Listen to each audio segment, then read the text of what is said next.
I don't know who's going to be watching this or um, who's going to be tuning in, but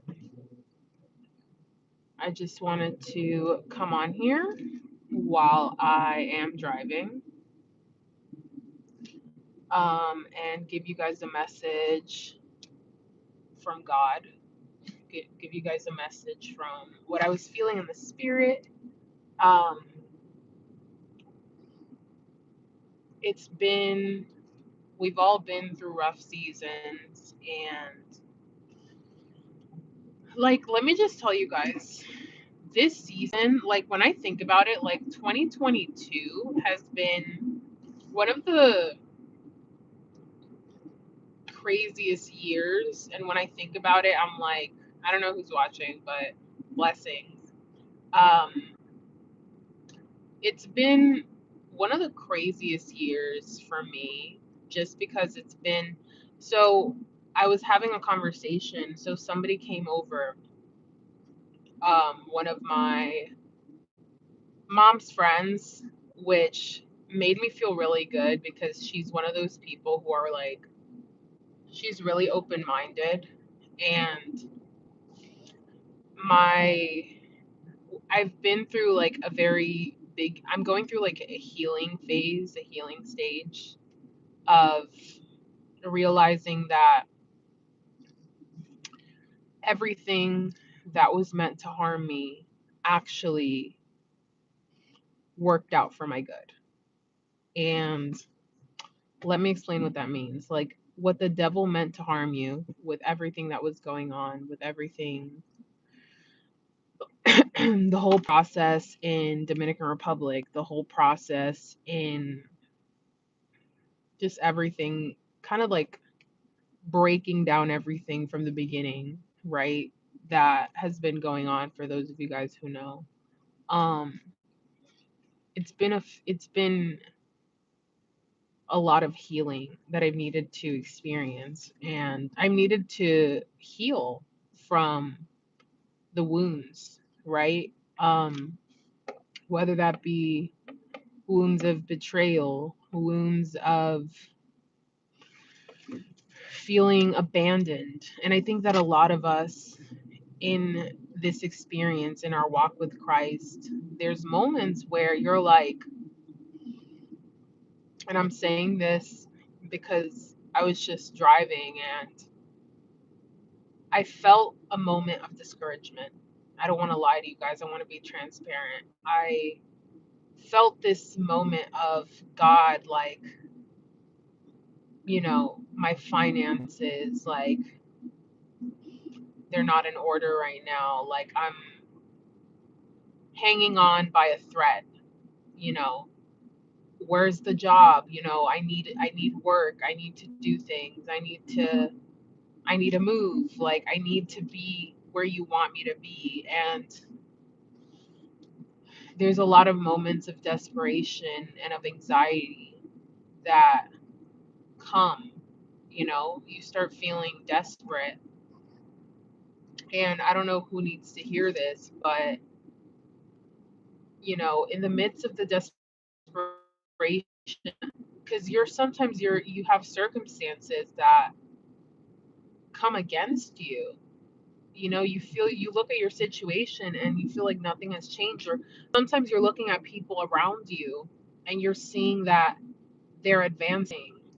For example, it says in the Bible, like, the wicked, it seems like they prosper. The wicked, it seems like they're moving ahead.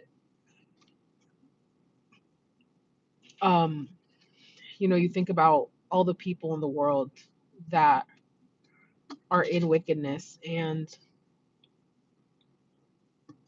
are doing horrible things, and it seems like they prosper.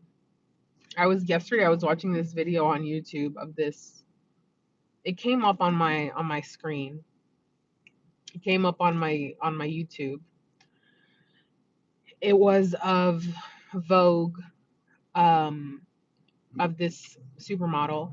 I'm not going to name names, but it was this supermodel, and she's very popular. And I was just watching her, and I was in like, she was talking about what's in her bag. She was talking about, oh, like just like this really mundane, stupid topic. Like everybody wants to watch that. What's in my bag? Oh, guys, this is what's in my bag. This is what I have. Like talking about all these brands. And the video had like 10 million views. And I'm like, is this what people are like? I guess people watch videos like that or stay tuned to celebrities in order to live in this alternate version of reality that isn't reality. It's not the real world. It's living vicariously through somebody else, their life, and sometimes I feel like people follow celebrities because they wish they can live their lives of splendor and riches and position and power. But and there was a part of me that I was like, wow, like she seems to have it so easy. She seems to not be going through struggle.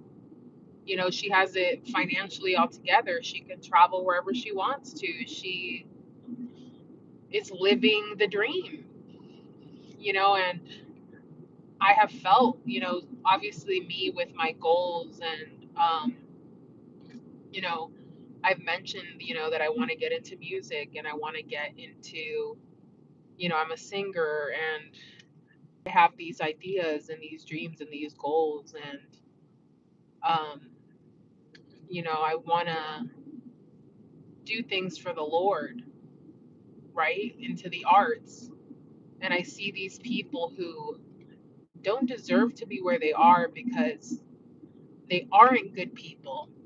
They aren't good people, and they've sold their souls for money and fame. And we know it. And there was a part of me that I was like watching this person. I was like, maybe she's not maybe she's not a part of it.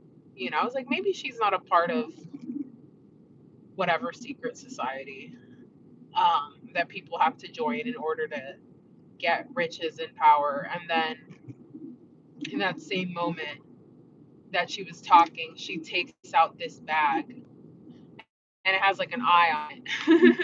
It has like an eye on it. And when she takes out the bag, it has like an eye, like a huge eye. And then she goes like this and she covers her eye with like the bag. And I'm like, are you kidding me?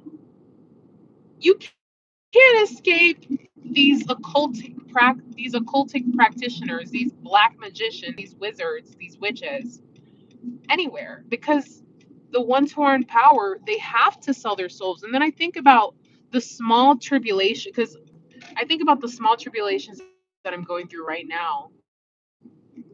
I'm going through hell, right? We're going through battles, but these battles are temporary. A lot of these people who you see, oh my gosh, a lot of these people who you see are in splendor, they've had to really vouch their souls.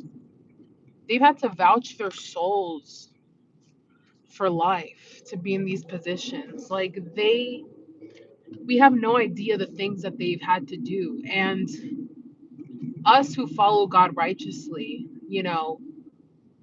maybe we aren't where they are. Maybe we aren't rich, right? We aren't rich, but we're rich in the spirit. We're rich in the Lord. The Lord has us in his hands. And I don't know who needs to hear this, but your purpose goes beyond the ways of the world. You don't need money and you don't need fame and you don't need power. All you need is the favor of God. And I don't know who needs to hear that. You don't need money, power, fame, or fortune. And the path that God has for you might not have glitz and glam, but it's a path of true significance and true relevance. It's the path that matters. It's the path that is going to shift the paradigm of the world. You're going to impact the world with what really matters, which is your voice, which is standing for God, which is standing for righteousness, which is helping other people, which is the path that truly matters in this world. It's not about the money and it's not about the fame, because money and fame and riches, they can disappear. But the state of your soul is what truly matters. You can go. You can go. The state of your soul is what truly matters. That's what really matters, because at the end of the day, what do I do with a ton of money? What do I do? Oh, I'm going the wrong way. What do I do with a ton of money, but my soul is dark? We are the light of the world. We are the salt of the earth. Us who follow God, us who follow him, and we follow him and we say, I'm not going to do the wrong thing, even if the wrong thing supposedly gives you, because most people who are prospering, I'll say financially, oh gosh, most people who are prospering financially, they've had to sell one part of their souls. They've had to, and by sell their souls, I mean they've had to do things that they probably wouldn't have, I mean, they really shouldn't be doing. And so here we are following the righteous path, and it's a little bit harder for us. But guess what? Even though it's hard, the promise of God over your life still stands.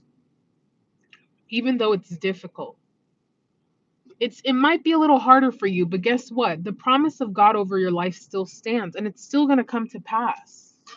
It's still going to come to pass, no matter what. No matter what it seems like the devil is putting in front of you, he's putting all of these setbacks, but actually the setback is the setup. The setback is the setup, because all of these things your enemies meant to harm you. Like, do you guys remember everything that I had to go through? All those things that were meant to harm me, guess what? They turned out for my good, because now I'm stronger in my relationship with Christ. Now my faith is stronger. I saw the hand of my God rescue me and deliver me from the pit, deliver me from the hand of my foe, deliver me from the hand of my enemies. I saw him deliver me. He took me out of what my enemies plotted against me, but God had plans to prosper me and to mature me. And that's the same thing that he has for you. All of the plans of the wicked turned into themselves, because now I'm a warrior for God and you're also a warrior for God. And everything that was meant to destroy you has actually strengthened you and has turned you into a strong tower, into a nation. Just like David was built up, just like Joseph was built up from being in the pit, that's the same way God is doing with you. He is armoring you up to be a warrior. And you are a warrior. You are strong. You are courageous. You are bold. And you are not to be messed with. The spirit world, all of those darts and the wickedness in high places, they know not to mess with you, because they see that God has held you. They see the way God has had you protected spiritually from all of these darts. So continue marching on, soldier. Continue marching on. The victory is yours. Continue marching towards the high calling of Jesus Christ. You are protected. You are loved. You are armored. And there's nothing that the enemy can try to do against you that will ever prosper. I love you guys. Stay blessed. Stay prayed up, and let's get it.